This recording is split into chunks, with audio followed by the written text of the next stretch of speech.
And so what a pleasure to say we're joined now by the Oscar winner, Sarah Polley, fresh from her win in Los Angeles. It has an excellent ring to it, the Oscar winner. It's a prefix, I guess, instead of Miss or Miss. So I don't know, Sarah, if you could hear Canada cheering last night, but it was real. And in my head, I'm imagining, 24 sleepless hours, your face hurting from talking and smiling. Am I even close? I mean, I've had a really dream-like 24 hours, I will say. It's been an amazing experience. And I feel like I've been able to connect with everyone I've ever met, has sent me a text or email, which has been kind of great because you sort of get this strange picture of a life, and it's wonderful. And just seeing those pictures of at the Paradise last night in Toronto was so moving. In that speech that people were, listening to so carefully, because you don't have much time. You have to be really efficient.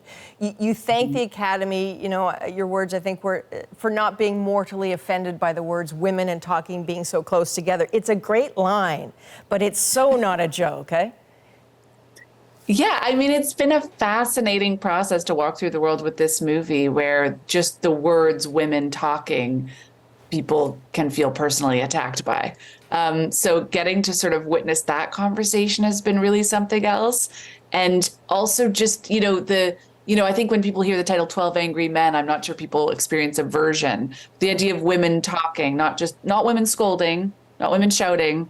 So the idea of women talking can feel like people are concerned they're going to be lectured or, yelled at or something, which is been so interesting. So I think the film is really for everybody. It's for people of all genders, and it takes on so many universal things. And it's just been fascinating to watch how people respond instinctually to that title.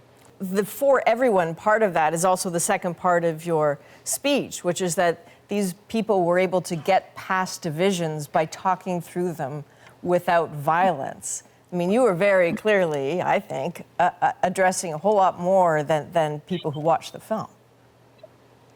Yeah, I mean, I do think that what I was most excited about in making this film was this notion of people being in a room with each other who don't agree on every single issue, and seeing people's minds changed in real time, of allowing your own mind to be changed, being able to persuade others. And I think it's something that's getting increasingly lost as we kind of choose our teams and cheer for them and yell our narratives at each other.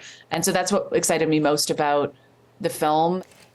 Sarah, can you place us there? I mean, you've been through something certainly throughout your whole career, but in the last 24 hours in particular, we're never going to experience. And I'm wondering if you can put us in that room.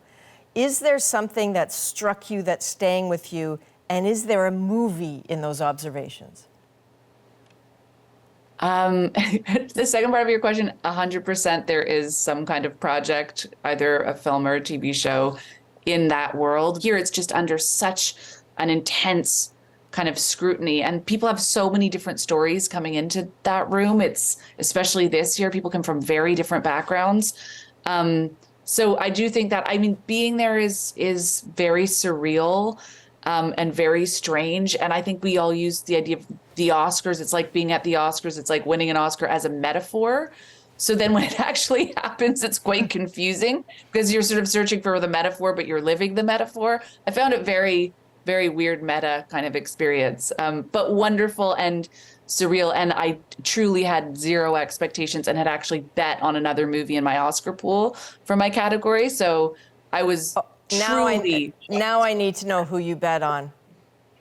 I bet on All Quiet on the Western Front. They were definitely going to win that award, and I think it was a big surprise to a lot of people that we won. I mean, I had obviously thought about what I might say in the sort of 20% chance I won, but my betting was at 20%. Fantastic. Allow me just a Canadian thought here for a moment. I mean, this. Firstly, you and Miriam Toews must have been screaming. What a great moment for her as well. But it's interesting how unabashedly Canadian you are and how important that is. And I 100% understand the personal pull. I'm wondering if people are still trying to convince you to move south and what the heck you say to them. First of all, Miriam Toews was there last night, which was so wonderful. I mean, I think for adapted screenplay, it's strange to not be honoring the author as well. I mean, this was Miriam's world that she created, so it was so wonderful to get to celebrate with her. I think people have pretty much given up on convincing me to move to LA. I don't think it's a realistic goal at this point, and I don't think there's a chance I would. But it's also been interesting working with people from all kinds of places. I do tend to be more attracted to material that comes out of Canada. And I don't know if it feels instinctual to me that just feels like more where I live creatively somehow. But Well, we're all the better for that. Sarah Polley, thank you for taking time out of the celebration. Please get some sleep. thank you so much. And thanks for having me. Cheers.